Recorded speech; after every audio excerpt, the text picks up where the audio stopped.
आपल्याला शांततेत आंदोलन करायचं आहे। जे शांततेमध्ये आंदोलन करतील तेच माझे कार्यकर्ते असतील असंही त्यांनी स्पष्टपणे सांगितलेलं आहे। त्यामुळे एक प्रकारे एवढा मोठा जनसमुदाय मुंबईमध्ये आलेला आहे, त्या संपूर्ण जनसमुदायाला शांततेचं आवाहन हे मनोज जरांगे पाटलांनी केलेलं आहे। आमच्या प्रतिनिधी मनश्री पाठक तिथे आहेत, आपण त्यांच्याकडे थेट जाणार आहोत।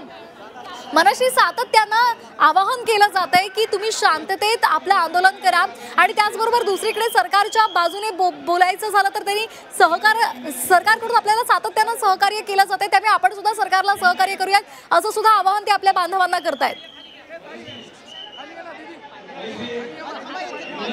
नक्कीच सर्वांनी या ठिकाणी पार्किंग असेल किंवा मुंबईची गर्दी असेल याची काळजी घ्यावी असं आवाहन मनोज जरांगेंनी केलेलं आहे। हे आवाहन सगळ्यात महत्त्वाचं आहे, कारण गणेशोत्सव आहे आणि गणेशोत्सवाच्या निमित्ताने अर्थातच लाखोंची गर्दी आधीच मुंबईमध्ये असते। पोलिसांवर ताण येऊ देऊ नका।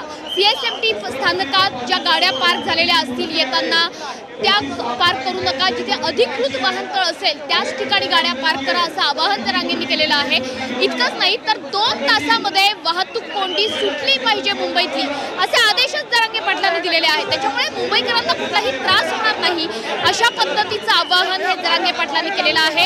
इतकंच नाही तर मुख्यमंत्र्यांना त्यांनी आवाहन केलंय की जी मुदत दिलेली आहे 9 ते 6 या वेळेची, म्हणजे 1 दिवसीय आंदोलनाची, ही मुदत वाढवण्यात यावी। आपण आमरण उपोषणासाठी तिथे आलेलो आहोत आणि आमरण उपोषणच आपण करणार, त्यामुळे अर्थातच हे आंदोलन 1 दिवसीय आंदोलनाची परवानगी जरी कागदोपत्री असली तरी हे आंदोलन आता 1 दिवसीय राहणार नाही। हे आता शिक्कामोर्तब या गोष्टीवरती झालेलं आहे। त्याच्यामुळे इतक्या मोठ्या संख्येने ते आंदोलक आलेले आहेत, ते काही इथून परत जाणार नाहीत, ते इथेच झोपतील, इथेच खातील, इथे स्वयंपाक करतील अशा पद्धतीने मनोज जरांगे यांनी स्पष्टपणे आपल्या जाहीर संबोधनात सांगितलेलं आहे। त्याच्यामुळे मुख्यमंत्र्यांना सुद्धा विनंती करण्यात आलेली आहे की मुख्यमंत्र्यांनी या आंदोलनाला सहकार्य करावं। इतकंच नाही तर मराठा समाजाच्या ज्या मागण्या आहेत त्याकरता सुद्धा त्यांनी त्या लक्षात घ्याव्या। इतकंच नाही तर शिष्टमंडळाशी आपण चर्चा करू, मात्र आत्ताच मुंबईमध्ये आलेलो आहोत, काही वेळानंतर कदाचित शिष्टमंडळाशी चर्चा होऊ शकते असं सुद्धा त्यांनी म्हटलेलं आहे। मनोज जरांगे हे सातत्याने या ठिकाणी माध्यमांशी संवाद साधण्याचा प्रयत्न करतायत, संबोधित करतायत आणि त्याच्यामुळेच आता